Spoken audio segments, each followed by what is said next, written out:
नमस्कार मित्रों, मैं Neeraj Saxena, physics faculty. Chapter परमाणु अपन ने क्लोज कर लिया है। परमाणु चैप्टर में इनिशियली रदरफोर्ड द्वारा नाभिक के संदर्भ में टिप्पणी अपने द्वारा की गई है, यानी नाभिक की बात परमाणु में भी हुई थी। लेकिन अब हम नेक्स्ट चैप्टर नाभिक स्टार्ट करने वाले हैं। इसमें अब पर्टिकुलर नाभिक पर ही हम फोकस रहेंगे। ये चैप्टर आपके लिए परमाणु की तरह ही कंफर्टेबल होगा, क्योंकि इससे संबंधित कई सारी बातें आपके केमिस्ट्री में आपने पढ़ रखी है। कुछ अलग पहलू होंगे, वो बताना मेरा काम है कि जब केमिस्ट्री से परे कुछ नया क्या है। तो अब परमाणु में भी बताने की कोशिश की थी आपको कि साहब फिजिक्स की परमाणु के प्रति सोच केमिस्ट्री की सोच से अलग होती है। दोनों विषय अलग अलग है, तो दोनों के सॉल्व करने की अप्रोच भी अलग अलग होगी। तो एग्जैक्टली नाभिक में भी कोशिश करेंगे कि साहब मटेरियल ऐसा लगे आपको कि आपने केमिस्ट्री में नहीं पढ़ा है या केमिस्ट्री में उतनी डिटेल आपके नहीं आई होगी, ऐसी अपन कोशिश करेंगे। हाँ, ये जरूर है कि नाभिक चैप्टर का भी काफी बड़ा पार्ट थ्योरेटिकली है। जैसे बिगिनिंग इसकी होगी तो नाभिकीय संरचना से इसकी बिगिनिंग होगी। नाभिकीय संरचना में उसकी फाउंडेशन तैयार करेंगे। इसके फाउंडेशन में जो भी एक स्टोरी है वो आपको सुनाई जाएगी। जैसे परमाणु संरचना में सुनाई गई स्टोरी, यहाँ भी ऐसे रिपीट की जाएगी। इसके बाद फिर नाभिक की स्टेबिलिटी से रिलेटेड बात होगी। स्टेबिलिटी में भी 5-6 टॉपिक करीब आते हैं नाभिक की स्टेबिलिटी में। फिर न्यूक्लियर रिएक्शंस वगैरह, यानी नाभिकीय विखंडन, नाभिकीय संलयन।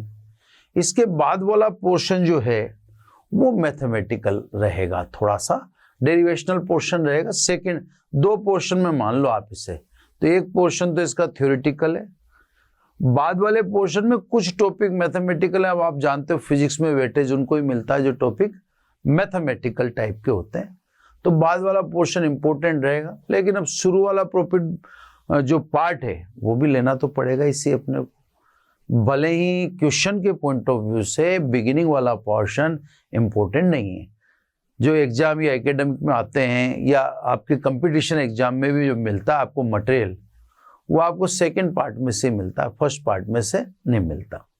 तो बच्चों, अब इसी क्रम में अपन नाभिकीय संरचना से बात चालू कर देते हैं, है ना। न्यूक्लियर स्ट्रक्चर, ठीक है साहब। तो साहब नाभिकीय संरचना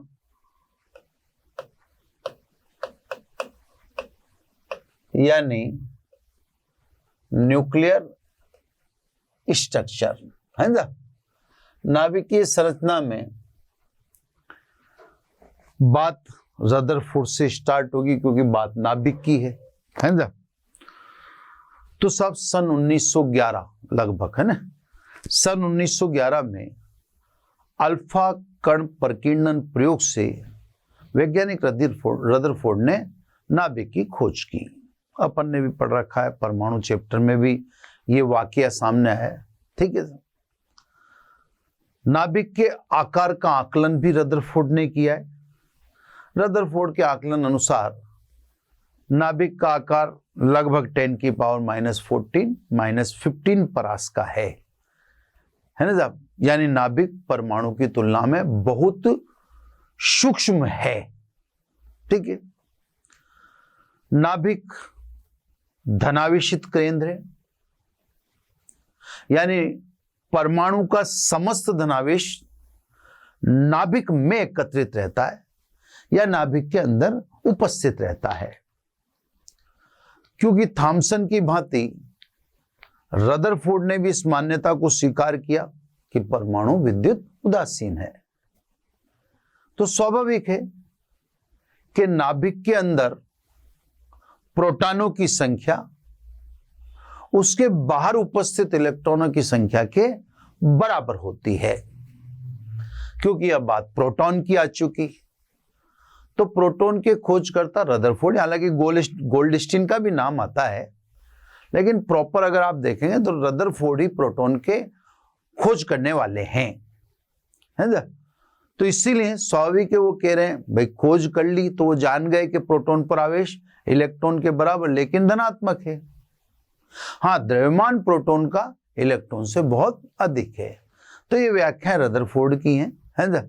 जब नाभिक की खोज की तभी रदरफोर्ड ने जान लिया था कि कोई पॉजिटिव पार्टिकल भी है। तो कुल मिला के प्रोटॉन की खोज रदरफोर्ड द्वारा की गई, उसकी पुष्टि अपन एक इक्वेशन से कर सकते हैं। ये इक्वेशन है जो प्रोटॉन की खोज की पुष्टि करती है। नाइट्रोजन का नाभिक है ना सब, सॉरी नाइट्रोजन है ना, नाइट्रोजन के नाभिक पर अल्फा कण का संघात किया जाए। अल्फा कण मतलब हीलियम का नाभिक, ये अल्फा पार्टिकल, तो प्रोटॉन उत्सर्जित होता। आप 1H1 लिखें, 1P1 लिखें, कोई बात, ऐसी कोई दिक्कत वाली बात नहीं। बाकी इक्वेशन में आप बैलेंस देख ही सकते। 7 2 9, 9 में से 1 गया तो 8, 8 का मतलब ऑक्सीजन हो गया। 18 में से 1 गया तो 17 समस्थानिक ऑक्सीजन। तो ये जो समीकरण है वो प्रोटॉन की खोज की पुष्टि करती है, और ये समीकरण रदरफोर्ड द्वारा दी गई है। क्लियर सब? तो सब गोल्डस्टीन की बजाय हम रदरफोर्ड को ही प्रोटॉन का खोजकर्ता मानते हैं। क्लियर है ना सब? अब आगे बात बढ़ाई जाए, प्रोटॉन की खोज की पुष्टि होगी। तो रदरफोर्ड की मान्यता के अनुसार जब इलेक्ट्रॉन नगण्य द्रव्यमान के हैं तो डेफिनेटली नाभिक का संपूर्ण धनावेश व अधिकांश द्रव्यमान, परमाणु का संपूर्ण धनावेश व अधिकांश द्रव्यमान नाभिक में निहित होता है, यानी नाभिक में उपस्थित होता है। यह रदरफोर्ड की टिप्पणी है। क्लियर साहब? तो यह तो बात सत्य है कि वास्तव में संपूर्ण धनावेश नाभिक के अंदर ही विद्यमान रहता है। अब दूसरी बात पे आए कि अधिकांश द्रव्यमान नाभिक में ही निहित होता है। यह बात रदरफोर्ड के समय तो गलत थी, आज के समय तो ये सही है। रदरफोर्ड के समय इसलिए गलत कहेंगे अपन कि रदरफोर्ड के समय न्यूट्रॉन की खोज नहीं हुई थी। इसका मतलब रदरफोर्ड के नाभिक में न्यूट्रॉन नहीं थे। रदरफोर्ड के नाभिक में केवल कौन रहे? केवल प्रोटॉन ही रहे। अब रदरफोर्ड कहते हैं कि अधिकांश द्रव्यमान नाभिक में उपस्थित है, तो साहब हाइड्रोजन में तो आप मान लोगे बात, क्योंकि हाइड्रोजन के पास न्यूट्रॉन नहीं है, उसके पास तो केवल प्रोटॉन ही है। तो हाइड्रोजन में तो रदरफोर्ड की बात सत्य है, क्योंकि रदरफोर्ड के समय नाभिक पर न्यूट्रॉन की खोज हुई नहीं थी। 1911 में न्यूट्रॉन की खोज नहीं हुई। न्यूट्रॉन की खोज तो 1932 में हुई है जेम्स चैडविक द्वारा। तो सब रदरफोर्ड की द्रव्यमान वाली जो मान्यता है वह हाइड्रोजन के लिए तो सत्य है। उदाहरण के लिए अपन हीलियम की बात करें, रदरफोर्ड की मान्यता के अनुसार हीलियम का द्रव्यमान 2 प्रोटॉन के बराबर होना चाहिए, लेकिन वास्तव में हीलियम का द्रव्यमान लगभग 4 प्रोटॉन के बराबर होता है। तो रदरफोर्ड भी स्वाभाविक रूप से इस बात को जान चुके होंगे कि इसका मतलब परमाणु या नाभिक में कोई अन्य कण भी मौजूद है। क्योंकि ये जानकारी तो आप हमको भी समझ में आती है, तो रदरफोर्ड को भी समझ में आ गई होगी कि मेरे द्रव्यमान वाला फंडा सभी में नहीं बैठ रहा, क्योंकि उस समय प्रोटॉन उपस्थित है। तो सब हीलियम का द्रव्यमान रदरफोर्ड तो 2 प्रोटॉन के बराबर मानेंगे, न्यूट्रॉन तो थे ही नहीं। जबकि हीलियम का द्रव्यमान कितना निकला होगा? 4 प्रोटॉन के लगभग बराबर निकला होगा। तो सब स्वाभाविक रूप से कोई और कण भी विद्यमान है या मौजूद है। जो रदरफोर्ड द्वारा नहीं खोजे जा सके थे। अब इस सब नाभिक की फाउंडेशन में न्यूट्रॉन की कमी है, तो रदरफोर्ड के समय तक नाभिक में न्यूट्रॉन उपस्थित नहीं था। अब बात जोड़ें साहब, एक मिनट। सन 1932, सन 1932, वैज्ञानिक का नाम जेम्स चैडविक। जेम्स चैडविक ने विद्युत उदासीन कण न्यूट्रॉन की खोज की है ना। न्यूट्रॉन की बात अगले टॉपिक में डिटेल में करेंगे, इसे अभी ज्यादा बात नहीं करनी, बस अभी तो क्योंकि अगला टॉपिक न्यूट्रॉन के संदर्भ में लेना है ना। तो विद्युत उदासीन कण न्यूट्रॉन की खोज की। न्यूट्रॉन का द्रव्यमान लगभग प्रोटॉन के द्रव्यमान के बराबर है, थोड़ा सा अधिक है, पर उसको आप लगभग बराबर भी कह सकते हो। लेकिन जेम्स चैडविक खुद ही इस बात से वाकिफ नहीं है कि न्यूट्रॉन विद्यमान कहां रहता है, पाया कहां जाता है ना। हाइजेनबर्ग ने स्पष्ट किया कि न्यूट्रॉन का स्वतंत्र अस्तित्व संभव नहीं है। न्यूट्रॉन नाभिक के अंदर प्रोटॉन के साथ सम्मिलित पाया जाता है। हाइजेनबर्ग ने उसको सही स्थान दिया है ना। यह सही स्थान दिलवाने में भूमिका किसकी रही? हाइजेनबर्ग की। जबकि खोजकर्ता कौन है? खोज करने वाले चैडविक हैं, पर यह स्पष्ट करने वाले कौन है कि रहता कहां है न्यूट्रॉन नाभिक में, यह बताने वाले हाइजेनबर्ग हैं। चलो सब, नाभिक की फाउंडेशन कंप्लीट हुई। अब उसके अंदर न्यूट्रॉन भी आ चुका है। न्यूट्रॉन की खोज जेम्स चैडविक ने करी दी, प्रोटॉन की खोज पर रदरफोर्ड ने कर दी। अब प्रतीक की बात करें तो प्रतीक चिन्ह क्या लें? तो प्रतीक चिन्ह तो जो तत्व का है वही लें। मान लीजिए प्रतीक चिन्ह X, परमाणु क्रमांक Z व द्रव्यमान संख्या A। तो नाभिक को रिप्रेजेंट करने का यह तरीका है। जहां तक बात है न्यूट्रॉन की संख्या है ना, तो न्यूट्रॉन की संख्या n इज इक्वल टू द्रव्यमान संख्या में से परमाणु क्रमांक घटा दो, तो किसकी संख्या आ जाएगी? न्यूट्रॉन की संख्या आ जाएगी है ना। अब आप सोचेंगे कि इसमें क्या डिफरेंस हुआ रिप्रेजेंटेशन में। तो रिप्रेजेंटेशन में डिफरेंस है, मैं आपको समझाता हूं। ये से आप ये लिखते हैं C है ना, और आप लिखते हैं 6C12। अब C और 6C12 में अंतर है। अगर आप C लिखते हैं तो इससे कहा जाएगा कार्बन का परमाणु, लेकिन प्रतीक चिन्ह में नीचे आपने परमाणु क्रमांक लिखा, ऊपर द्रव्यमान संख्या लिखी, तो यह कहलाएगा कार्बन का नाभिक है ना। तो कहने का मतलब प्रेजेंटेशन में बहुत फर्क है। यह नाभिक का प्रेजेंटेशन है, यह परमाणु का प्रेजेंटेशन है। अभी ऊपर आप देख रहे हैं तो यह नाइट्रोजन परमाणु नहीं है, यह नाइट्रोजन का नाभिक है। यह ऑक्सीजन परमाणु नहीं है, यह ऑक्सीजन का नाभिक है। तो स्वाभाविक है ये जो अभिक्रिया है वो रासायनिक अभिक्रिया नहीं है।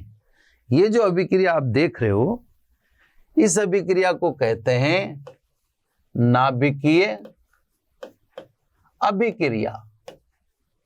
ये सब रासायनिक अभिक्रिया से बिल्कुल भिन्न है। अब ये मैंने कैसे कहा? तो प्रेजेंटेशन से पता पड़ गया मुझे। प्रेजेंटेशन में आप देख रहे हो कि प्रेजेंटेशन में नीचे परमाणु क्रमांक लिख रहा है, ऊपर द्रव्यमान संख्या।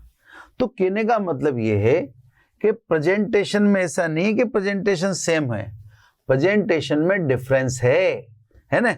नाभिक का प्रेजेंटेशन अलग है और परमाणु का प्रेजेंटेशन अलग है। अगर आप केवल N लिखते हो तो मैं नाइट्रोजन परमाणु समझूंगा, और आप 7N14 लिखते हो तो मैं उसे नाभिक समझूंगा। अब तो खैर और ज्यादा एडवांस हो गए, अब नाभिक में क्या नाम से परमाणु क्रमांक भी लिखने की जरूरत नहीं है। अब जैसे आप डायरेक्ट लिख दो C14, बस भाई परमाणु क्रमांक तो 6 से ही सही। तो अब आजकल जो नाभिक का आधुनिक प्रेजेंटेशन आ गया वो ये आ गया है ना, जैसे यूरेनियम 235, 92 तो है ही सही।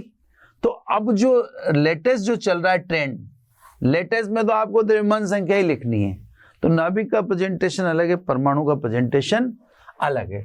अब बिल्कुल क्लियर डिफरेंस आ चुके, और ये बहुत अच्छा किया इन्होंने कि सब द्रव्यमान संख्या ही लिख दो ना। अब कार्बन लिख दिया आपने, तो कार्बन लिख दिया तो फिक्स है कि सब नीचे तो 6 ही होगा, क्योंकि जो आपने पीरियोडिक टेबल में एलिमेंट जमाए वो तो परमाणु क्रमांक से ही जमा है ना। जब एलिमेंट आपके परमाणु क्रमांक से जमे तो आप जानते हैं कि कार्बन का स्थान 6 है तो 6 ही लिखा होगा, ऑक्सीजन का स्थान 8वां है तो 8 ही लिखेंगे, वो तो परमाणु क्रमांक से अरेंज है ना। तो कहने का मतलब अब नीचे परमाणु क्रमांक लिखने, अभी 92 है, कहाँ लिखने की जरूरत है, थोरियम में 90 है, आप ऊपर बस द्रव्यमान संख्या लिख दो, क्योंकि समस्थानिक हो सकते हैं, इसे द्रव्यमान संख्या में फर्क हो सकता है। तो सब ये तो प्रेजेंटेशन हो गया, इसमें न्यूट्रॉन भी डाल दिया गया जो रदरफोर्ड के समय उपस्थित नहीं था। रदरफोर्ड के नाभिक में न्यूट्रॉन नहीं था साहब, ये बाद में ऐड हुआ है ना, वो कहानी मैंने सुना दी आपको। अब स्पेक्ट्रोमीटर, ये सब नाभिकों का अध्ययन करने वाला इंस्ट्रूमेंट है ना।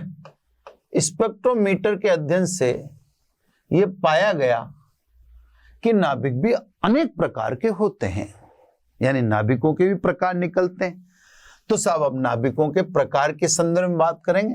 ये नाभिकों के प्रकार आपके पढ़े हुए, आपने सुने हुए हैं, है ना, ऐसा नहीं आपके लिए नए हैं। लेकिन ये है कि आपको ये पता नहीं है कि ये जो आपने केमिस्ट्री में पढ़े नाभिक के प्रकार थे। मैं आपको सुनाता हूं। पहला है ना, नाभिक के प्रकार में आइसोटॉप्स, समस्थानिक। समस्थानिक नाभिक का एक प्रकार ही है। कैसे नाभिक को समस्थानिक कहते हैं? वे नाभिक जिनमें परमाणु क्रमांक समान हो, मतलब प्रोटॉन की संख्या समान हो, द्रव्यमान संख्या और न्यूट्रॉन की संख्या भिन्न भिन्न, उन्हें हम समस्थानिक कहते हैं। जैसे मान लीजिए 1H1, 1H2, 1H3। अब प्रोटॉन की संख्या मतलब Z तीनों के समान है, 1 1 1, इसने इसको समस्थानिक कहा, है ना। समस्थानिक स्थान किसमें मिला? आवर्त सारणी में। आवर्त सारणी में स्थान किससे मिलता है? Z से। Z कांस्टेंट है तो इन तीनों का स्थान एक ही है ना। अब देखें द्रव्यमान संख्या, इसकी द्रव्यमान संख्या 1 है, इसमें द्रव्यमान संख्या 2 है और इसमें द्रव्यमान संख्या 3 है। न्यूट्रॉन की संख्या, द्रव्यमान संख्या में से Z घटा दें 0, द्रव्यमान संख्या में से Z घटा दें 1, द्रव्यमान संख्या में से Z घटा दें 2। तो देखो वे नाभिक जिनका परमाणु क्रमांक सेम होता हो, ये सेम, जबकि द्रव्यमान संख्या भिन्न भिन्न है और परमाणु क्रमांक, सॉरी न्यूट्रॉन की संख्या है ना, परमाणु क्रमांक नहीं, न्यूट्रॉन की संख्या है ना। न्यूट्रॉन की संख्या n लिख देता हूं ना, क्लियर? ये A-Z है ना, तो न्यूट्रॉन की संख्या भी भिन्न है, इन्हें कहते हैं समस्थानिक। अब नंबर 2 पर आ जाओ, ठीक है। नंबर 2 पर सम न्यूट्रॉनिक। फिजिक्स में, अब ये तो खैर केमिस्ट्री का टॉपिक, लेकिन अब आप ये समझ लो कई बार टॉपिक खुद भी बिल्कुल क्लियर बोल देता है। वे नाभिक जिनमें न्यूट्रॉन की संख्या समान हो, परमाणु क्रमांक व द्रव्यमान संख्या भिन्न भिन्न। परमाणु संख्या अलग अलग, परमाणु क्रमांक अलग अलग है, द्रव्यमान संख्या भी अलग अलग है।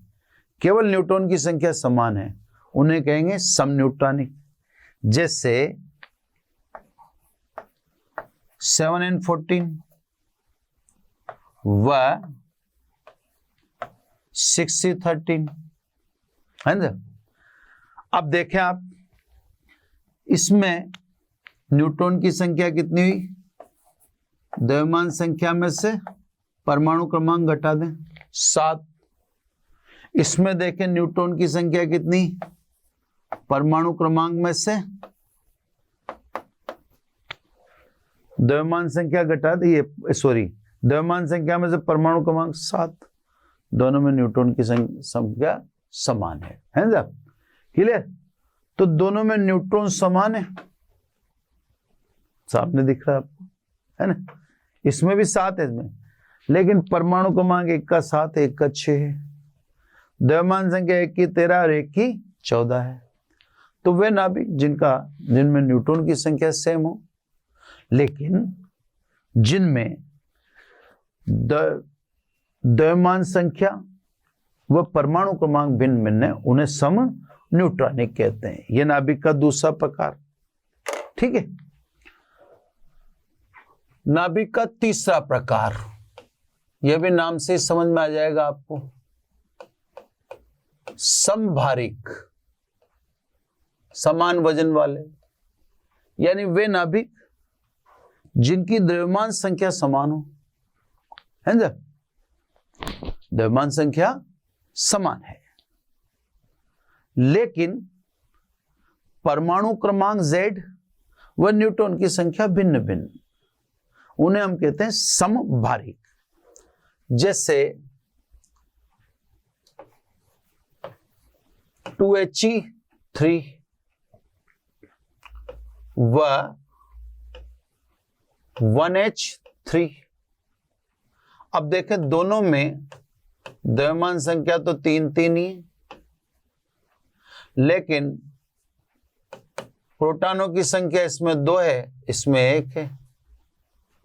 और न्यूट्रॉन की संख्या की बात करें तो इसमें न्यूट्रॉन द्रव्यमान संख्या माइनस परमाणु क्रमांक 1, और इसमें अगर आप देखें तो इसमें 2। क्लियर साहब? तो कहने का मतलब जिनमें द्रव्यमान संख्या समान है, लेकिन प्रोटॉन और न्यूट्रॉन की संख्या भिन्न भिन्न, उन्हें हम कहते हैं समभारिक। क्लियर है ना। ये इसलिए समान भार वाले कहलाए। अब इसमें भी साहब एक बात को समझना है ना, जिनमें द्रव्यमान संख्या विषम होती है, जैसे अपने जो उदाहरण लिया वो विषम है, द्रव्यमान संख्या जिनमें विषम होती है तो उनमें एक न्यूट्रॉन और प्रोटॉन का विभाजन समान नहीं हो पाता। न्यूट्रॉन व प्रोटॉन समान रूप से विभाजित नहीं हो पाते। जैसे 4 होती द्रव्यमान संख्या तो अपन कहते 2 न्यूट्रॉन 2 प्रोटॉन।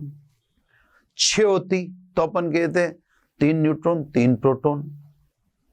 लेकिन अब 3 द्रव्यमान संख्या है तो इसमें 1.5 तो हो नहीं सकते, या तो 2 प्रोटॉन होंगे 1 न्यूट्रॉन होगा, या 2 न्यूट्रॉन होंगे 1 प्रोटॉन होगा। तो ऐसे नाभिकों को इनमें एक पार्टिकल रूपांतरित रहता है ना, इन्हें प्रतीप नाभिक भी कहते हैं। और एक के प्रोटॉन की संख्या दूसरे में न्यूट्रॉन की संख्या के बराबर, और दूसरे में प्रोटॉन की संख्या पहले में न्यूट्रॉन की संख्या के बराबर, तो इन्हें दर्पण नाभिक भी कहते हैं। तो ये 2 अन्य नाम से भी पुकारे जाते हैं, मिरर न्यूक्लियाई, दर्पण नाभिक, या इनका दूसरा एक और नाम है प्रतीप नाभिक, है ना। प्रतीप नाभिक, है ना। प्रतीप नाभिक में अब यूं भी समझ लेना, आप ऐसे समझ लेना, जैसे इसमें अगर देखें तो प्रोटॉन 2 न्यूट्रॉन 1, अब उसमें उल्टा हो जाएगा। इसमें देखें प्रोटॉन 1 न्यूट्रॉन 2, उल्टे हो गए। इसमें जो प्रोटॉन की संख्या उसमें न्यूट्रॉन की संख्या, इसमें जो न्यूट्रॉन की संख्या है उसमें प्रोटॉन की संख्या है, तो इनको मिरर न्यूक्लियाई भी कहते हैं। तो साहब स्पेक्ट्रोमीटर द्वारा अध्ययन करने पर पाया गया कि नाभिक के भी विभिन्न कई सारे प्रकार हैं जो आपके सामने मैंने परोस दिए। ठीक है, ये हुई नाभिक की फाउंडेशन की बात। इसमें अभी न्यूट्रॉन की बात को हम डिटेल में नहीं कर पाए। तो अब अगला टॉपिक चलेगा, है ना। अगले टॉपिक में आएंगे हम न्यूट्रॉन की खोज, उसके गुण व उपयोग। इस टॉपिक में न्यूट्रॉन से संबंधित सभी बातें हम कर चुके हैं। तो बड़ा टेक्निकल, बड़ा तरीके से है चैप्टर। अगर देखा जाए तो इस चैप्टर की अगर जमावट देखें तो जमा हुआ तो ये चैप्टर बड़ा शानदार तरीके से, बहुत ही गजब तरीके से जमा अच्छा रखा है। भले चैप्टर थोड़ा सा उदासीन है, कुछ भी है, लेकिन इसकी जो जमावट 12th में है वो बहुत अच्छी जमावट है ना। अब आ जाओ सब, सन 1932 में जेम्स चैडविक ने न्यूट्रॉन की खोज की। अब न्यूट्रॉन की खोज के पीछे क्या तरीका रहा, पहले उसको समझो। पोलोनियम, पोलोनियम एक तत्व है जिसकी अर्धायु मात्र 10⁻⁻6 सेकंड है, बहुत कम। नाभिक में अब देखो कई सारे वृत्तांत आते हैं, सभी कवर कर पाते हैं क्योंकि थ्योरी इतनी बोलनी पड़ती है ना कि पता नहीं रहता क्या बोल दिया, क्या बोलने से रह गया, है ना। सामने जब लाइव क्लास होती है तो उसमें ये रहता है कि बच्चा तो थोड़ा टोक देता है, पूछ लेता है ना। तो बच्चा पूछ लेता है तो उससे जानकारियां थोड़ी सी ज्यादा आ जाती हैं, है ना। अब लाइव क्लासेस में तो ये रहता है कि जो आपने बोल दिया उसमें अवसर मिलेगा, फिर वो पूछेगा, उसमें थोड़ा सा तो सब ये वृत्तांत भी आगे आएगा कि जिन तत्वों की अर्धायु अति अल्प होती है उनसे उत्सर्जित अल्फा कण उतनी अधिक ऊर्जा मतलब वेग वाले होते हैं। तो पोलोनियम की अर्धायु बहुत कम है, तो पोलोनियम से उत्सर्जित अल्फा कण दमदार अल्फा कण है, उनकी ऊर्जा उच्च है, उनके पास वेग भी उच्च है ना। तो सन 1932 में बेरिलियम प्लेट पर, बेरिलियम है ना 4B9, इस पर अल्फा कण आपतित किए गए। कहां से जो निकले? पोलोनियम से। ठीक है सब। ऐसा करने से बेरिलियम से अदृश्य कणों का उत्सर्जन हुआ, है ना साहब। स्वाभाविक है, अधिकांश कण अदृश्य हैं। इन कणों को पैराफिन मोम पर आपतित किया गया। तो यहां मैं ऐसे बना देता हूं कहानी को थोड़ा सा ग्लोरीफाई करने के लिए। ये पैराफिन मोम इस पर आपतित किया गया।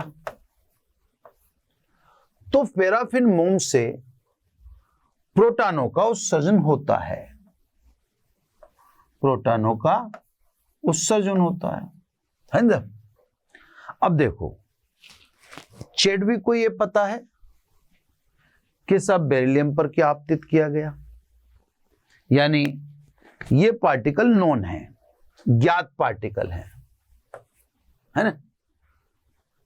ये भी पता है कि पैराफिन से प्रोटॉन निकल रहे हैं, लेकिन ये पता नहीं है कि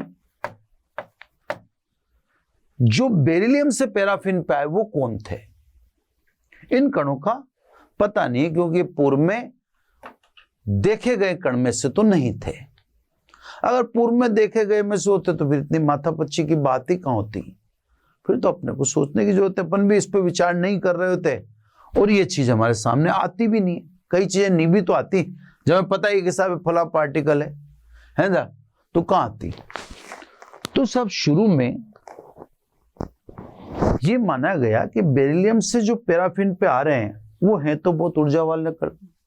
ऊर्जा वाला आप उनको यूं कहेंगे क्योंकि देखो सामान्य स्थिति में प्रोटॉन का उत्सर्जन करवाना इतना सिंपल तो नहीं है, क्योंकि प्रोटॉन नाभिक को स्थायी मानते हैं, नाभिक में उपस्थित पार्टिकल है। भाई इलेक्ट्रॉन का उत्सर्जन हो जाए तो अपन सोचते हैं कि नाभिक के बाहर जो ऑर्बिट में इलेक्ट्रॉन है वो निकला होगा, और इलेक्ट्रॉन को बाहर निकालना सामान्य प्रक्रिया, आयनीकरण कहते हैं उसे। तो उसमें तो हमें हैरत नहीं होती। हैरत यह है कि पैराफिन, ये जो बेरिलियम से पार्टिकल आए, इन्होंने पैराफिन के नाभिक को तोड़ दिया। भाई नाभिक को तोड़ा होगा तभी तो प्रोटॉन निकले। मैं तो देखो बहुत कहानी को बहुत सिंपल करके बोलता हूं कि साहब नाभिक अगर टूटा नहीं होगा तो प्रोटॉन कैसे बाहर आ गए।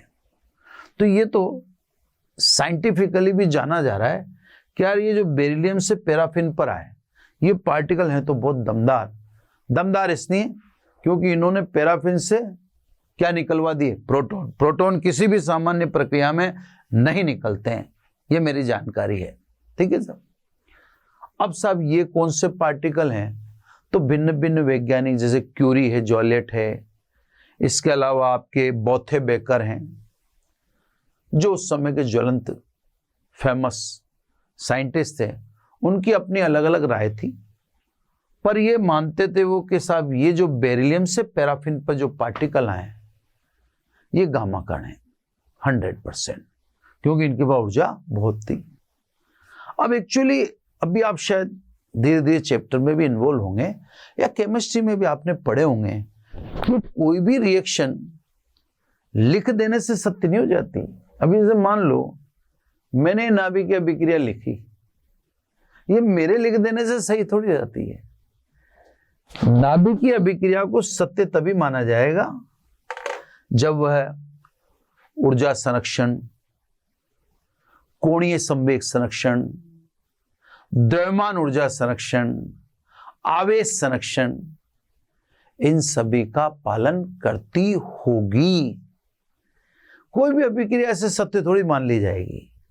उस अभिक्रिया को, और विशेष रूप से नाभिकीय अभिक्रिया तो संरक्षण के 5 नियमों का पालन करती है। आवेश संरक्षण, द्रव्यमान ऊर्जा संरक्षण, संवेग संरक्षण, कोणीय संवेग संरक्षण, है ना साहब, और मैं फ्लो में भूल गया हूं, बाकी 4-5 संरक्षण के नियमों का पालन करती है। तो सब अगर ये गामा कणों का उत्सर्जन माने तो ऊर्जा संरक्षण व चक्रण कोणीय संवेग संरक्षण के नियम का पालन नहीं पाया गया।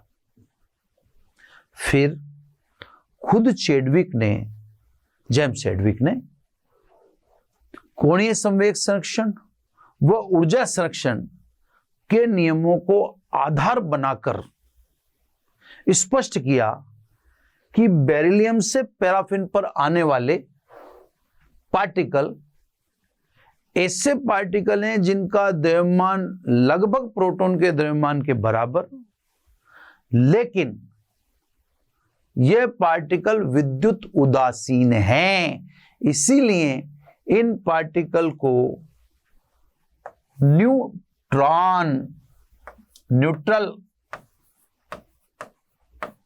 तो न्यूट्रल मतलब उदासीन, और प्रोटॉन के बराबर द्रव्यमान, तो प्रोटॉन से तो ट्रॉन लिया और उदासीन से न्यू लिया, न्यूट्रल, फिर इनको बनाया न्यूट्रॉन बोला गया। ठीक है। तो शब्द ऊर्जा संरक्षण व कोणीय संवेग, चक्रण कोणीय संवेग संरक्षण को आधार बनाकर जेम्स चैडविक ने स्पष्ट किया कि बेरिलियम से उत्सर्जित पार्टिकल ऐसे विद्युत उदासीन कण हैं जो या जिनका द्रव्यमान लगभग प्रोटॉन के द्रव्यमान के बराबर है, लेकिन जिन पर कोई आवेश नहीं है। न्यूटन की इस खोज के लिए समीकरण अपने पक्ष में रखी गई। ये देखो साहब 4b9, इस पर आप अल्फा पार्टिकल का अटैक कर रहे हो, 2He4 अल्फा पार्टिकल है ना, न्यूट्रॉन मिलता है, इस पर आवेश नहीं है, द्रव्यमान संख्या C1 है ना, 4 2 6 मतलब 6, और ऊपर 9 4 13 में से 1 गया तो 12। तो साहब न्यूटन की खोज के पक्ष में ये समीकरण है साहब। या यूं कह दें कि साहब कोई भी खोज हुई है तो उसको समीकरण से तो स्पष्ट करना पड़ेगा, यूं समझ ले आप कुछ भी। ये भी सब नाभिकीय रिएक्शन ही है, क्योंकि इसमें जो लिख रखे हैं ये परमाणु नहीं, ये सब नाभिक है। ये कार्बन का नाभिक है, ये बेरिलियम का नाभिक है ना। जहां आपने परमाणु क्रमांक और द्रव्यमान संख्या लिख दी तो उसको भी आप नाभिकीय अभिक्रिया ही कहेंगे। तो ये मैं इससे बताऊं आपको क्यों कह रहा हूं मैं नाभिकीय अभिक्रिया, है ना।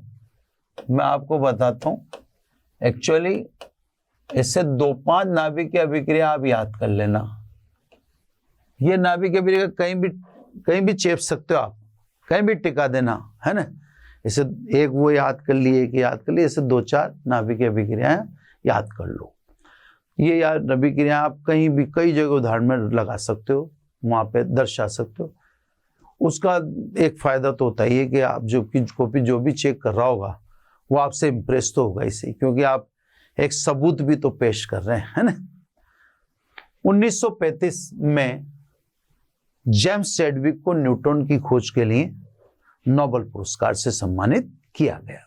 ठीक है साहब।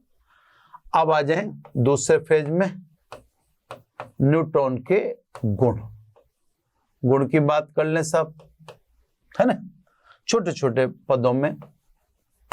पहला, न्यूटन नाभिक के मूलभूत कण हैं, बेसिक पार्टिकल है साहब। ये मतलब इनका निवास स्थान है नाभिक।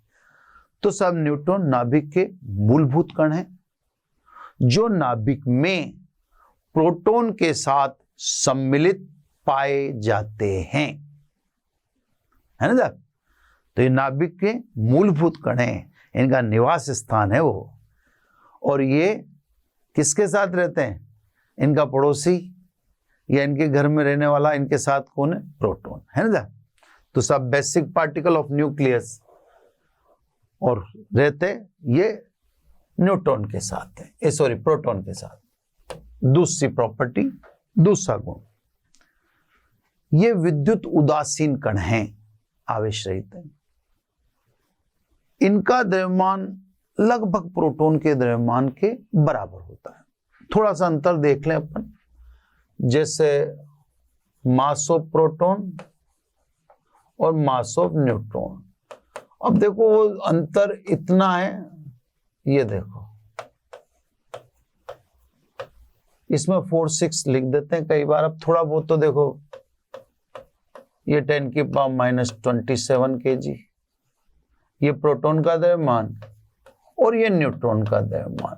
अब आप देख सकते हो बाद के 2 अंकों में अंतर दिखता है बस, है ना। पर ये है कि हाँ, अब सैद्धांतिक रूप से तो आप ये कहोगे कि न्यूट्रॉन का द्रव्यमान अधिक है ना। तो वो तो है जो है, पर ज्यादा अंतर नहीं है। इसलिए हम दोनों को क्या मान लेते हैं अपन, पहले 2 अंक पकड़े दशमलव के बाद के, तो दोनों सेम है। तो इसलिए अपन कहते हैं कि mass of proton approximately equal to mass of neutron. तो हम लिखते तो 1.67 ही है। ठीक है साहब। अब आ जाओ तीसरा गुण। तीसरा गुण है नाभिक के बाहर न्यूट्रॉन का अधिक समय तक स्वतंत्र अस्तित्व संभव नहीं है। ये प्रोटॉन में रूपांतरित हो इलेक्ट्रॉन का उत्सर्जन कर देते हैं, है ना। देखो ये न्यूट्रॉन ज्यादा समय तक स्वतंत्र नहीं रहेगा। ये प्रोटॉन में रूपांतरित हो गया। बैलेंस करो इक्वेशन को, बैलेंस करने के लिए Z 0 ना चाहिए तो 0 है ना। तो इसने इलेक्ट्रॉन का उत्सर्जन किया, इसको बीटा पार्टिकल भी कहते हैं। ये एंटी न्यूट्रिनो है। अब क्योंकि आप इसमें आ ही गए तो ये अभी नहीं बताया जाएगा, इसके बारे में बाद में बता दिया जाएगा ना। इसको एंटी न्यूट्रिनो कहते हैं। ये मैं बस इतना सा बताता हूं। मैंने अभी आपसे कहा था कि कोई भी नाभिकीय अभिक्रिया उस संरक्षण के 5 नियमों का पालन करती है। अब आप लिखने में तो ये यहां तक ही लिख देते, ये नहीं लिखते। पर उसमें देखो आपका आप द्रव्यमान बैलेंस हुआ था 1 + 0 1, 1 - 1 0, ये तो सब बैलेंस हो जाते हैं, लेकिन ऊर्जा संरक्षण और चक्रण कोणीय संवेग संरक्षण के नियम की पालना नहीं हो पाती। उन दोनों संरक्षण के नियम के चक्कर में फिर किसको जोड़ना पड़ता है? एंटी न्यूट्रिनो को। ये वैज्ञानिक पाउली ने जोड़ा है ना। तो जब अपन न्यूटन पढ़ेंगे उस समय पढ़ाया जाएगा, लेकिन अभी भी आप समझ सकते हो कि हाँ, इसकी कोई औचित्य ही नहीं। आप देखो द्रव्यमान बैलेंस हो रहा है 1, इधर भी 1, आवेश बैलेंस हो रहा है 1 - 1 0, इधर भी 0, फिर हम इसको क्यों जोड़ रहे हैं? इसका फिर औचित्य क्या रहा? तो सब कुछ दिख रहा है आपको, पर आपके लिखने से समीकरण सही थोड़ी रहती हैं। जब तक वो संरक्षण के नियमों का पालन नहीं करेगी तब तक उसको सत्य नहीं माना जाएगा।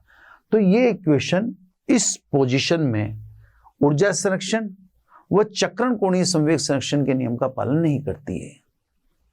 इसलिए वैज्ञानिक पाउली ने सन 1939 आई थिंक है ना 1939 में इसमें ये जोड़ा। अब इसको जोड़ते ही ये ऊर्जा संरक्षण के नियम की भी अनुपालना करती और चक्रण कोणीय संवेग संरक्षण के नियम की भी अनुपालना करती है। चौथी प्रॉपर्टी,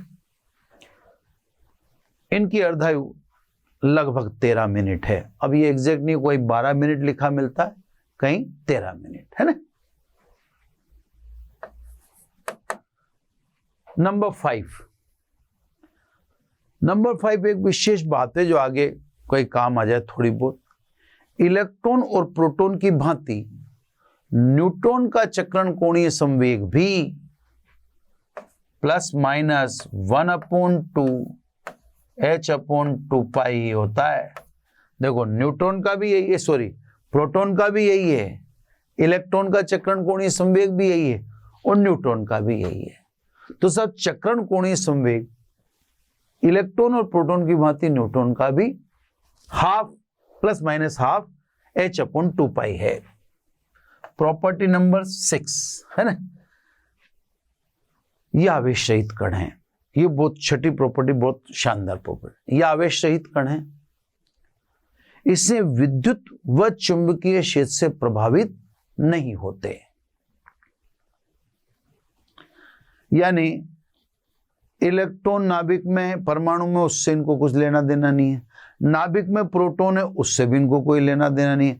न नाभिक के में उपस्थित प्रोटॉन से अट्रैक्ट होंगे, न नाभिक के बाहर इलेक्ट्रॉन इनको प्रभावित कर सकता। तो आवेश रहित होने के कारण ये विद्युत तथा चुंबकीय क्षेत्र से प्रभावित नहीं है। इनकी पर्याप्त भेदन क्षमता है, इनकी भेदन क्षमता पर्याप्त है, इसलिए नाभिकीय विखंडन में ये सबसे उत्तम कण है। यानी किसी नाभिक पर इसे आपतित करोगे तो न्यूट्रॉन नाभिक के अंदर सीधी एंट्री कर जाता है और एंट्री करके उसके अंदर एंटर होकर नाभिक को अनस्टेबल कर देता है।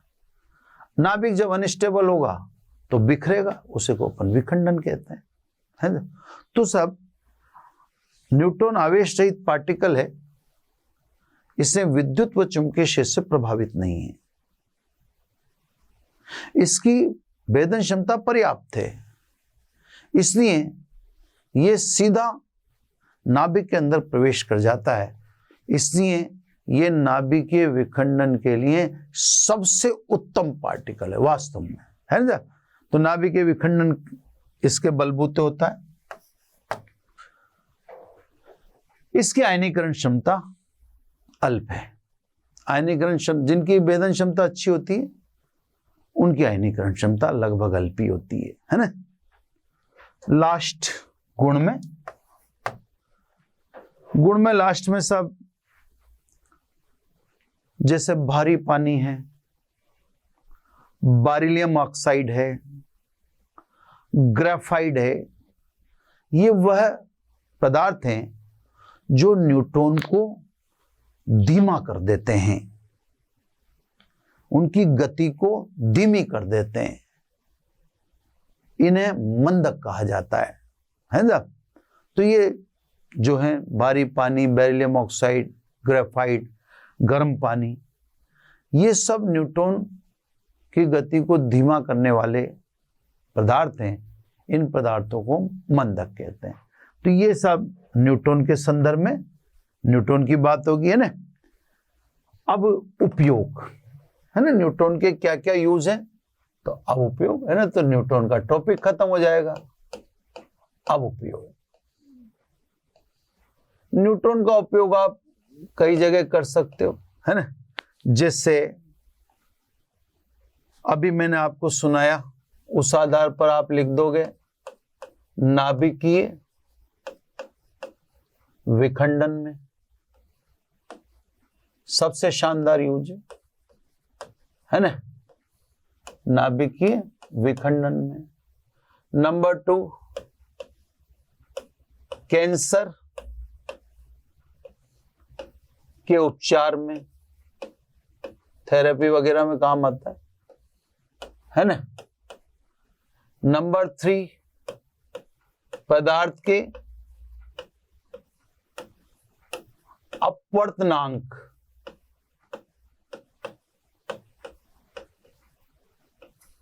के मापन में, अपवर्तनांक मापने में भी काम आ जाता है साहब। नंबर 4 है ना, कृत्रिम रेडियो एक्टिवता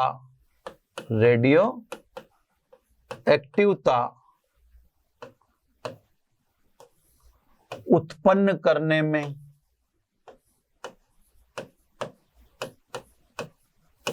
है ना। तो सब नाभिकीय विखंडन में, कैंसर के उपचार में, क्रिस्टल संरचना की जानकारी में, क्रिस्टल भेदन क्षमता है ना इसके पास, तो एंटर कर जाएगा ये, क्रिस्टल संरचना की जानकारी में। तो सब न्यूटन का इस्तेमाल आप कई जगह कर सकते हैं, ठीक है ना। तो ये सब न्यूटन के उपयोग होगी। तो एक पार्टिकल जिसके बारे में अपन ने शुरू के पैराग्राफ में ज्यादा न बोल सके, उसको सब अलग से टॉपिक लेके बोल दिया, उस पर जितना बोल सकते थे। ये तो हुई नाभिक की बेसिक फाउंडेशन, है ना। अब आएंगे आकार की तरफ, है ना। हर चीज बड़ी तरीके से ली जाएगी, है ना। अब आ जाइए नाभिक का आमाप। यह आमाप का मायने है आकार, ठीक है साहब। अब नाभिक के आकार के संदर्भ में कमेंट लिए जाएंगे, है ना। देखो साहब, अब इसमें इस बात को तो आप बिल्कुल याद से समझो कि स्वर्ण नाभिक के तो आकार को हम एक्यूरेट मान लेते हैं, क्योंकि वो प्रायोगिक सारा प्रयोगी जो अल्फा कण प्रकीर्णन का है वो स्वर्ण पत्र पर ही किया। और अन्य नाभिकों के लिए भी आपको सूत्र अवेलेबल हो जाएगा, है ना। अन्य नाभिकों का आकार कितना है, कैसा है, उसके लिए भी आपको पूरा यहां पे समझा दिया जाएगा। पहले छोटी सी पैराग्राफ स्वर्ण नाभिक का, है ना। तो अल्फा कण प्रकीर्णन प्रयोग में अधिकतम ऊर्जा लगभग 5.5 मेगा इलेक्ट्रॉन वोल्ट वाले अल्फा कण, ये अल्फा कण के लिए वास्तव में बहुत अधिक ऊर्जा है। अल्फा कण की हाँ कहीं कहीं 9 मेगा इलेक्ट्रॉन वो लिख देते हैं, मैं नहीं मानता कि इतनी ऊर्जा अल्फा कण की होती होगी, 5-6 से ज्यादा नहीं होती होगी, है ना। तो सब अल्फा कण प्रकीर्णन प्रयोग में अधिकतम ऊर्जा 5.5 मेगा इलेक्ट्रॉन वोल्ट वाले गतिज ऊर्जा वाले इलेक्ट्रॉनों को स्वर्ण पत्र पर दागा गया तो अल्फा कण की नाभिक के निकटतम पहुंच की दूरी r0 4 × 10⁻⁻14 मीटर पाई गई। अब आप जानते हैं निकटतम पहुंच की दूरी त्रिज्या नहीं है। हाँ, ये है कि मैक्सिमम अप्रोच है ये, यानी निकटतम पहुंच की दूरी नाभिक से सबसे नजदीक दूरी है अल्फा कण की, है ना। तो अब इससे ज्यादा ऊर्जा का अल्फा कण आप दाग देते तो नाभिकीय बल उसको एब्जॉर्ब कर लेता और वो अल्फा कण नाभिक में रह जाता, फिर लौट के आता ही नहीं, फिर ये आपके सामने डाटा भी नहीं आता। तो सब अधिकतम ऊर्जा वाले अल्फा कणों की स्वर्णपथ या यूं कहते हैं अल्फा कणों की स्वर्णपथ के नाभिक के निकटतम पहुंच की दूरी 4 × 10⁻⁻14 मीटर पाई गई। तो स्वर्ण नाभिक इससे थोड़ा कम, यानी स्वर्ण नाभिक की त्रिज्या अप्रोक्सीमेटली 2 × 10⁻⁻14 मीटर आंकी गई। यह आकलन है साहब, है ना, एक्यूरेसी नहीं है, आकलन है। थोड़ा उससे कम कर दिया, किससे? अधिकतम पहुंच की दूरी से थोड़ा सा कम किया है, तो वो उसका रीजन बता दिया अपन ने, और पहले भी अपन इसको पढ़ चुके हैं, अभी परमाणु चैप्टर में भी ये चीज पढ़। तो ये साहब स्वर्ण नाभिक का आकार क्लियर। अब क्योंकि जैसे जैसे टाइम गुजरता है वैसे वैसे एडवांसनेस बढ़ती, आधुनिकता बढ़ती, मशीनें बढ़ती हैं, आविष्कार बढ़ते हैं। तो ये तो अल्फा कण प्रकीर्णन के संदर्भ में हो गया साहब। उसमें स्वर्ण नाभिक का तो लगभग हम इसको एक्यूरेट मान के चलते हैं। तो इससे ये तो पता पड़ रहा है क्या साहब, नाभिक सामान्यतः 10⁻⁻14 और -15 रेंज में होते होंगे, क्योंकि एक नाभिक से अनुमान तो लगता ही है। तो रेंज तो हमें पता पड़ गई कि रेंज तो नाभिक के आकार की लगभग ये चल रही है। हालांकि बाद में इलेक्ट्रॉन प्रकीर्णन, न्यूट्रॉन प्रकीर्णन आदि भी किए गए। इलेक्ट्रॉन प्रकीर्णन में 200 मेगा इलेक्ट्रॉन वोल्ट ऊर्जा का इलेक्ट्रॉन लिया गया। अब आप सोचो 200 मेगा इलेक्ट्रॉन वोल्ट ऊर्जा का इलेक्ट्रॉन, क्या एडवांटेज है साहब? जितना ज्यादा प्रकीर्णन करोगे आप, एडवांटेज तो है, ठीक है। अल्फा कण प्रकीर्णन से आप नाभिक की खोज हुई, इलेक्ट्रॉन प्रकीर्णन से नाभिक में आवेश का वितरण पता पड़ता है, न्यूट्रॉन प्रकीर्णन में नाभिक के अंदर द्रव्यमान का वितरण पता पड़ता है। तो ऐसा नहीं है कि इलेक्ट्रॉन प्रकीर्णन से कुछ नहीं, इलेक्ट्रॉन प्रकीर्णन से नाभिक में आवेश के वितरण की जानकारी मिली, और न्यूट्रॉन प्रकीर्णन से नाभिक के द्रव्यमान के वितरण की जानकारी मिली। इस प्रकार किए गए विश्लेषणों में या गणितीय विश्लेषणों से स्पष्ट हुआ कि सब नाभिक के या यूं कहते हैं अधिकांश नाभिक गोलाकार हैं। इन विश्लेषणों से पता पड़ा। हालांकि अल्प संख्या ऐसी भी रही है जिनमें नाभिक दीर्घवृत्ताकार भी पाए गए हैं। तो नाभिक दीर्घवृत्ताकार भी हैं, पर अधिकांश गोलाकार पाए गए। क्लियर सब? तो सब नाभिक का आयतन उसकी द्रव्यमान संख्या से, गणितीय विश्लेषण के आधार पर नाभिक का आयतन उसकी द्रव्यमान संख्या से रैखिक रूप से संबंधित है, मतलब द्रव्यमान संख्या के अनुक्रमानुपाती होता है। अब हम ठीक है कुछ उनको छोड़ दें जो दीर्घवृत्ताकार नाभिक हैं, अधिकांश तो गोलाकार ही हैं। तो सब कैपिटल R त्रिज्या का हमने नाभिक मान लिया, तो गणितीय विश्लेषण के अनुसार 4/3 πr³ इसका द्रव्यमान संख्या से रैखिक संबंध। एक बार और बोल दूं मैं, गणितीय विश्लेषण में यह देखा गया कि नाभिक का आयतन उसके द्रव्यमान संख्या से रैखिक संबंध रखता है, यानी आयतन द्रव्यमान संख्या के समानुपाती होता है। अल्प संख्या में ऐसे नाभिक थे जो दीर्घवृत्ताकार थे, वैसे अधिकांश नाभिक गोलाकार थे। तो नाभिक को हम R त्रिज्या का गोला मानकर देखते हैं कि उसका आयतन द्रव्यमान संख्या के अनुक्रम 4/3 पाई तो कांस्टेंट है, यानी सिंपल लिख दें R³ is proportional to A, यानी R is proportional to a की पावर 1/3, इसलिए R is equal to R0 a की पावर 1/3। ये नाभिक की त्रिज्या का गणितीय सूत्र है ना। यहां R0 1.2 फर्मी, 1.2 फर्मी का मतलब 1.2 इंटू 10 की पावर -15 मीटर है।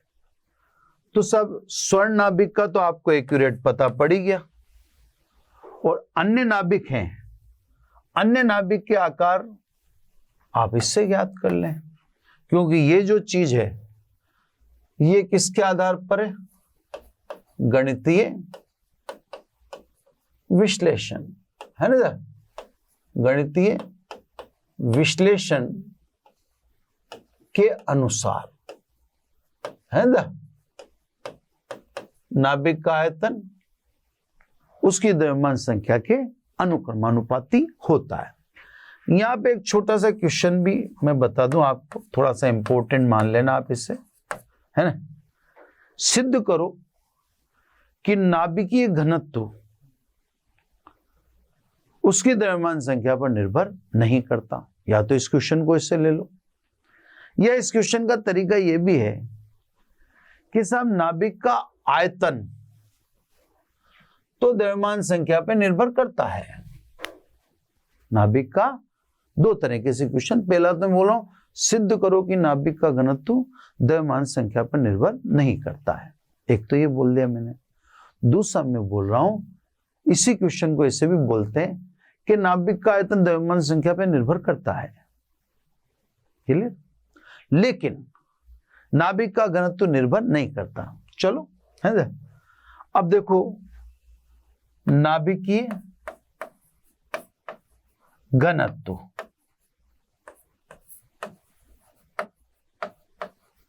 है ना, घनत्व बराबर नाभिक का द्रव्यमान बटा नाभिक का आयतन है ना। नाभिक का द्रव्यमान बटा नाभिक का आयतन। अब नाभिक में होते हैं न्यूट्रॉन और प्रोटॉन। न्यूट्रॉन और प्रोटॉन को सम्मिलित रूप से आप क्या बोलेंगे, सम्मिलित रूप से बोलते हैं न्यूक्लियन, है ना साहब। न्यूक्लियन मतलब नाभिकीय कण, ठीक है ना। तो ऐसे तो आप अलग अलग बोल दो न्यूट्रॉन प्रोटॉन, कोई दिक्कत नहीं है, लेकिन सम्मिलित रूप से इन्हें न्यूक्लियन बोलते हैं, है ना। तो सब मान लीजिए न्यूक्लियन, एक न्यूक्लियन मतलब एक न्यूट्रॉन प्रोटॉन का द्रव्यमान स्मॉल m है और द्रव्यमान संख्या कैपिटल A। तो नाभिक का द्रव्यमान कितना हुआ, ये एक न्यूक्लियन का द्रव्यमान, और न्यूट्रॉन प्रोटॉन की कुल संख्या मतलब द्रव्यमान संख्या, क्लियर। तो ये नाभिक का कुल द्रव्यमान हो गया, है ना। एक न्यूक्लियन का द्रव्यमान m बता दिया मैंने, और द्रव्यमान संख्या, द्रव्यमान संख्या मतलब प्रोटॉन और न्यूट्रॉन की कुल संख्या, कुल संख्या 50 है, तो एक न्यूट्रॉन के द्रव्यमान को 50 से गुणा कर दो, नाभिक का द्रव्यमान आ जाएगा, ठीक है। अपॉन नाभिक का आयतन, गोलाकार मान रहे हैं नाभिक को, तो गोलाकार का आयतन कितना, 4/3 पाई r क्यूब। r का मान आप यहां से रख दो ऊपर वाली समीकरण से, यानी rho is equal to ma upon 3 तो ऊपर भेज दो, ये 3 4 पाई r क्यूब। अब r क्यूब की जगह क्या रख दें, ऊपर से उठा लें r0 1 की पावर 1/3 का क्यूब, ऐसे लिख दें, है ना। यहीं पे कर लेते हैं सब, ज्यादा आगे जाने की जरूरत नहीं पड़ेगी, ठीक, नहीं तो पेज अपने को लेना पड़ जाएगा फालतू, है ना। देखो 3ma अपॉन 4 पाई, है ना, r0 कांस्टेंट है, लिख रखा है मैंने, इसका क्यूब, a का घन है उसका क्यूब करेंगे तो a ही रह जाएगा, ये ऐसे a कट गया, यानी वाइट से लिख देता हूं ताकि आपको दिख जाएगा नीचे होने के बावजूद।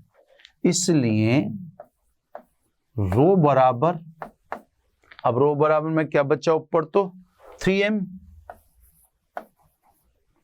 और अपॉन में 4 पाई r0 क्यूब, है ना। यानी वास्तव में आयतन तो द्रव्यमान संख्या पर निर्भर करता है, लेकिन नाभिक का घनत्व द्रव्यमान संख्या पर निर्भर नहीं करता। वो तो कट चुकी है, ये देखो आप, यहां द्रव्यमान संख्या कैंसिल आउट हो चुकी है ना।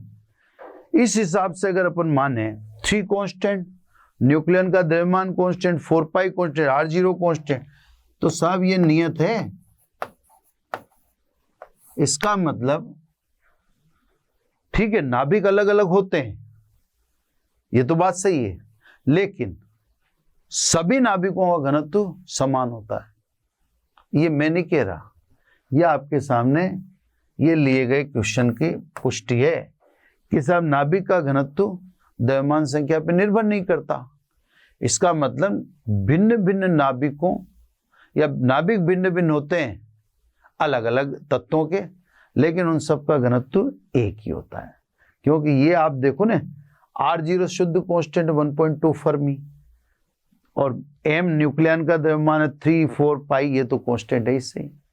तो सब ये क्वेश्चन, तो बच्चों अभी नाभिक की ये बेसिक फाउंडेशन स्टार्ट कर दी। अभी बेसिक फाउंडेशन में टॉपिक चलते रहेंगे, फिर मेरा ख्याल है अभी एक आध टॉपिक और होगा बेसिक फाउंडेशन में, फिर स्टेबिलिटी के लिए टॉपिक चालू हो जाएंगे, बंधन ऊर्जा, प्रति न्यूक्लियन बंधन ऊर्जा, तो फिर नाभिकीय बल वगैरह, फिर उधर की तरफ अपन डाइवर्ट हो जाएंगे, है ना। तो पोर्शन बिल्कुल तरीके से जमे हुए हैं, सारे टॉपिक अरेंज हैं, है ना। तो बच्चों अब इस तो टॉपिक को अपने को यहीं स्टेबल करना पड़ेगा, क्योंकि अब कोई और टॉपिक लेना पॉसिबल नहीं है। इसीलिए मैंने इसको अगला पेज भी नहीं लिया, क्योंकि वो अगला पेज लेता हूँ तो उसमें एक ही लाइन लिखता मैं, क्योंकि अब इसको आगे 1 घंटा करीब होने को आ रहा है, तो इस लेक्चर को आगे बढ़ाना संभव नहीं है। तो सब इसी क्रम में चलता रहेगा, नेक्स्ट डे आपको नेक्स्ट जानकारी मिलेगी, है ना। इस तरह से कंप्लीट जानकारी देंगे। ज़्यादा लंबा चैप्टर तो नहीं है, लेकिन फिर भी अब जानकारियाँ देने में समय तो लगता है ना। तो बच्चों आज इतना ही, थैंक यू वेरी मच। आशा करता हूं हमारे टॉप एजुकेटर का यह लेक्चर आपको पसंद आया होगा। अगर पसंद आया है तो वीडियो को लाइक करिए, चैनल को सब्सक्राइब करिए और शेयर भी करिए, क्योंकि ज्ञान बांटने से बढ़ता है और सही बताऊं तो पुण्य भी मिलता है। मुझे सुनने के लिए बहुत बहुत धन्यवाद। Thank you.